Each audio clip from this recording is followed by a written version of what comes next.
Friend foods நேயர்களுக்கு வணக்கம். இந்த வீடியோவில் நம்ம இந்தியன் டீம்ஸை பற்றி மெயினாக பேச போகிறோம். ஸோ இந்தியன் கிரிக்கெட் டீம்னு நிறைய பேர் தெரிஞ்சிருக்கும். அடுத்து நடக்கக்கூடிய மேட்சஸ் தான் பார்க்க போகிறோம். ஸோ ஆல்ரெடி வந்து டெஸ்ட் சீரிஸ் வந்து வேறு லெவலில் கம்பேக் கொடுத்து வின் பண்ணியிருக்காங்க. ஸோ நம்ம ரோஹித் சர்மா தான் வேறு லெவலில் எல்லாருமே பாராட்டிகிட்டு இருக்காங்க. ஸோ அதற்கு அடுத்தபடியே டேரெக்டாக வந்து T20 போகிறாங்க. ஸோ T20 சொன்னோன்னா எல்லாரோட கண்ணுமே வந்து நம்ம T20 கேப்டனான சூரியகுமார் யாதவ் மேலே தான் இருக்கும். ஸோ ரோஹித் சர்மா இடத்த வந்து அவர் எந்த அளவுக்கு வந்து நிரப்ப போகிறாருன்னு தான் எல்லாரோட பார்வையும் இருக்குது. ஸோ வெயிட் பண்ணி தான் பார்க்கணும். ஸோ அதற்கு முன்னாடி T20 ஸ்குவாடில் வந்து அவர் என்னென்ன சேஞ்சஸ்லாம் பண்ண போகிறாரு, இந்தியன் கிரிக்கெட் டீம் மேனேஜ்மெண்ட் என்னென்ன சேஞ்சஸ்லாம் பண்ணியிருக்குன்னு தான் மெயினாக இந்த வீடியோவில் பார்க்க போகிறோம். ஸோ அதற்கு முன்னாடி நம்ம இரானி கப்பை பற்றி கண்டிப்பாக பேசி தான் ஆகணும். ஸோ நம்ம அபிமன்யு ஈஸ்வரனை பற்றி லாஸ்ட் வீடியோ நான் பேசியிருந்தேன். ஸோ அவர் வந்து டபுள் செஞ்சுரி மிஸ் பண்ணிட்டாருன்னு கண்டிப்பாக சொல்லணும். ஸோ மும்பைக்கு எதிரான அந்த இரானி கப்பில் வந்து வேறு லெவலில் பர்ஃபார்மன்ஸ் பண்ணியிருக்காரு. ஸோ அதே மாதிரி தான் துருப் ஜுரலும் வந்து அவர் செஞ்சுரி மிஸ் பண்ணியிருக்காரு. ஸோ இந்த ரெண்டு பேரோட டிஸ்மிஸல் வந்து வேறு லெவலில் இப்போ எல்லாராலும் பேசப்பட்டுட்டு இருக்கு. ஸோ என்ன ரீசன் அப்படின்னு சொல்லிட்டு பார்க்கும்போது தான் தெரியுது. ஸோ இந்த பிச்சு வந்து 4th டேக்கு வந்து ஸ்பின்னுக்கு தான் சாதகமாக மாறிடுச்சுன்றதான் உண்மை. ஸோ அதனால தான் மும்பையால் கூட வந்து அந்தளவுக்கு டிஃபெண்ட் பண்ண முடியலன்றதான் உண்மை.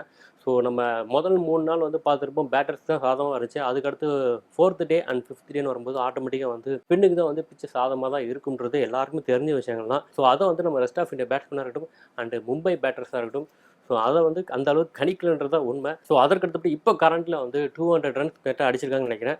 ஸோ எப்படி பார்த்தா லீடு வந்து 350 கிட்ட இருக்குது. ஸோ இதற்கு அடுத்து நம்ம ரெஸ்ட் ஆஃப் இந்தியா என்ன பண்ணுவாங்கன்னா மெயினாக பொறுத்திருந்து பார்க்கணும். ஸோ அதுலேயும் குறிப்பாக வந்து நம்ம ருத்ராஜை பற்றி நிறையா பேர் இப்பவும் பேசிட்டு தான் இருக்காங்க. லாஸ்ட் வீடியோ நம்மளும் பேசிட்டு தான் இருந்தோம். ஸோ அபிமன்யு ஈஸ்வரை பற்றி பேசும்போது கண்டிப்பாக வந்து ஃபியூச்சரில் நம்ம இந்தியன் டீமுக்காக அவர் கண்டிப்பாக ஓப்பன் பண்ணுவார்ன்றதான் எல்லாருமே சொல்லிட்டு இருக்காங்க.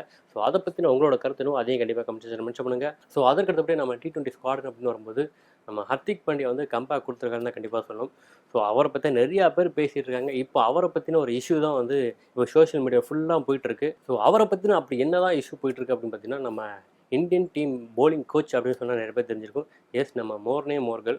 ஸோ அவர் தான் இப்போ வந்து ஹர்திக் பாண்டியா பற்றி ஒரு சின்னதாக ஒரு இஷ்யூ ஒன்று சொல்லியிருக்கதா சொல்கிறாங்க. ஸோ அவரோட போலிங் ஸ்டைலை கண்டிப்பாக மாற்றணும். ஸோ அவர் போலிங் ஸ்டைலை மாற்றலைன்னா ஸோ அதன் மூலமாகவே அவரோட போலிங்கில் ஃபேஸு குறைய வாய்ப்பு இருக்குது. ரெண்டாவது அவர் ஸ்டிக்குக்கு ரொம்ப நெருக்கமாக ஓடுறாரு. ஸோ அந்த ரன்னிங்கை அவரை மாற்றணுன்ற மாதிரி அவர் பேசினதான் சொல்லிட்டு இருக்காங்க. ஸோ அந்த விஷயங்கள் இப்போ வந்து ரொம்ப இஷ்யூ ஆகிட்டு இருக்கு. ஸோ ஆல்ரெடி ஹர்திக் பாண்டியா மேலே நிறைய பேர் வந்து அடுத்தடுத்தா நிறைய குறைகள் சொல்லிட்டு தான் இருக்காங்க. ஸோ அவர் டீமில் இருக்கலாமா வேண்டான்ற அளவுக்கு நிறைய பேர் பேச ஆரம்பிச்சாங்க தான் உண்மை. ஸோ ஐபிஎல்லில் நம்ம மும்பை இஷ்யூக்கு அடுத்து அவர் வந்து இந்தியன் கேப்டனாக இருந்தார். ஸோ இந்தியன் கேப்டன்சிலேருந்து நம்ம காம்பீர் வந்தோன்னா அவரை கேப்டன்சிலேருந்து இறக்கி இப்போ சூரியகுமார் யாதவ் கொடுத்ததுலேருந்து இப்போ அவருக்கு அடுத்தடுத்து நிறைய தர்ம சங்கடமான சூழ்நிலை உருவாயிருக்கு தான் கண்டிப்பாக எல்லாருமே சொல்லிட்டு இருக்காங்க. ஸோ அதுலேயும் குறிப்பாக இப்போ வந்து அவர் கம்பேக் கொடுக்குற டயத்தில் வந்து திரும்ப அவர் போலிங்கில் இஷ்யூ இருக்குதுன்னு சொல்லிட்டு இருக்காங்க. ஸோ இது வந்து எப்படி அவரை ஏற்றுக்க போகிறாரு, எப்படி அதுலேருந்து அவர் கம்பேக் கொடுக்க போகிறாருன்னு தான் எல்லாரோட பார்வையும் இருக்குது. ஸோ இப்போ இந்தியன் டீம் ஸ்குவாடுன்னு சொன்னாலே ஃபேஸ் பவுலர் நிறைய பேர் இருக்காங்க.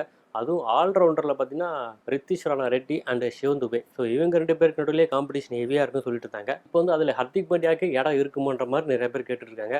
ஸோ ஃபேஸ் போலிங்காக இருக்கட்டும் ஆல்ரவுண்டாக இருக்கட்டும் எல்லாருமே இருக்கும்போது இவருக்கு அந்த இடத்துல எந்த அளவுக்கு வாய்ப்பு இருக்கும். ஸோ இது வந்து ஃபியூச்சரில் வந்து ஹர்திக் பாண்டியா வந்து ஓரங்கட்டுறதுக்கான ஒரு வழியாக இருக்குமோன்ற மாதிரி சில பேர் பேசிகிட்டு இருக்காங்க. ஸோ எல்லாத்தையும் நம்ம வெயிட் பண்ணி தான் பார்க்கணும். ஸோ இதுலேருந்து ஹர்திக் பாண்டியா எப்படி கம்பேக் கொடுக்க போகிறாரு.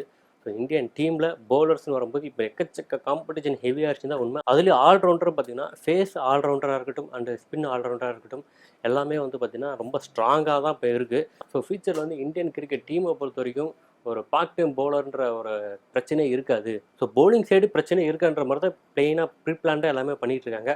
ஸோ காம்பீர் அவர்கள் வந்த புதுசில் நிறையா பேர் பேசியிருக்கலாம். இவர் வந்து என்ன பண்ண போகிறார், ரொம்ப அக்ரெசிவாக தான் இருப்பார் அப்படி இப்படின்னு பேசலாம். ஆனால் அவர் வந்து நம்ம இந்தியன் கிரிக்கெட் டீமுக்கு ரொம்ப சைலண்ட்டாக இருந்து இந்தியன் கிரிக்கெட் டீமுக்கு என்ன தேவை அதை வந்து ரொம்ப பெர்ஃபெக்டாக பண்ணிகிட்டு இருக்காருன்னு தான் இப்போ நிறையா பேர் வந்து சொல்லிட்டு இருக்காங்க.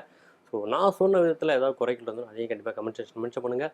ஸோ அதற்கடுத்தபடியே நம்ம T20 ஸ்குவாட்டில் வந்து பிளேயிங் 11 அப்படின்னு சொன்னோன்னா நிறைய பேர் சொல்லக்கூடிய காமனான விஷயம் என்னென்னு பார்த்தீங்கன்னா ஓப்பனிங் அப்படி ஒருத்தனா சஞ்சு சாம்சன் அவர் கூட வந்து நம்ம அபிஷேக் சர்மா இறங்குவார். ஸோ இது வந்து எல்லாருக்கும் தெரிஞ்ச விஷயம் தான்.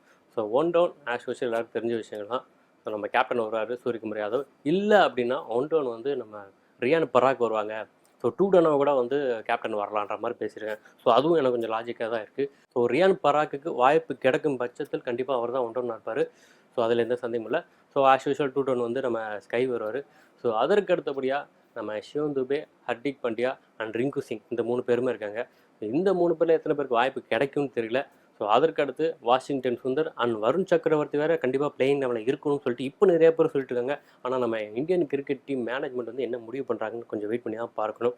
ஸோ அதற்கு அடுத்தபடியாக நம்ம போலிங்கில் ஸ்பின்னில் கண்டிப்பாக வந்து ரவி பிஷ்ணா இருப்பார், அதில் எந்த சந்தேகமும் இல்லை. ஸோ அதற்கு அடுத்தபடியாக நம்ம ஃபேஸுன்னு வரப்போது ஹர்ஷித் ராணா அண்ட் மயங்க் யாதவ் இருக்காங்க. ஸோ ஹர்ஷ்தீப் சிங்கும் இருக்கார்.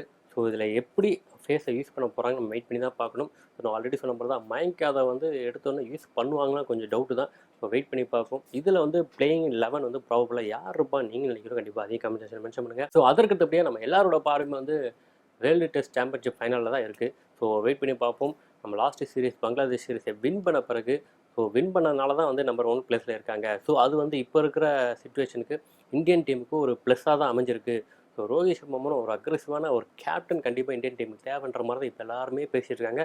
ஸோ குறிப்பாக வந்து பங்களாதேஷோட கோச்சே இதை பற்றி பேசும்போது உண்மையில் வந்து அதெல்லாம் கேட்கும்போது நம்ம இந்தியன்ஸே எந்த அளவுக்கு ஒரு ப்ரௌடாக இருக்கும் நம்ம எல்லாருக்கும் தெரிஞ்ச விஷயங்கள் தான். ஸோ ட்ரா தான் ஆகும்னு சொல்லிட்டு எல்லாருமே எதிர்பார்த்த ஒரு மேட்சை வந்து அவரோட அக்ரெசிவான ஒரு அப்ரோச்சால் வந்து இந்த அளவுக்கு வந்து இந்தியாவை வின் பண்ண வச்சிருக்காருன்னா அது கண்டிப்பாக வந்து கிரிக்கெட்டே அவர் அடுத்த லெவலுக்கு கொண்டு போயிருக்காரு.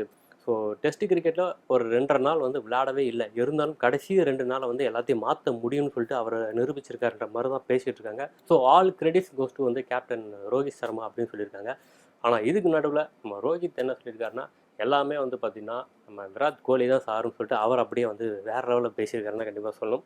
ஸோ ரவி சாஸ்திரி அண்ட் விராட் கோலி இவங்க தான் வந்து என்னை டெஸ்ட்டில் வந்து ஓப்பனிங் இறக்கி என் மேல் கான்ஃபிடென்ட்டாக இருந்து என்னை ஓப்பனிங் இறக்குனது.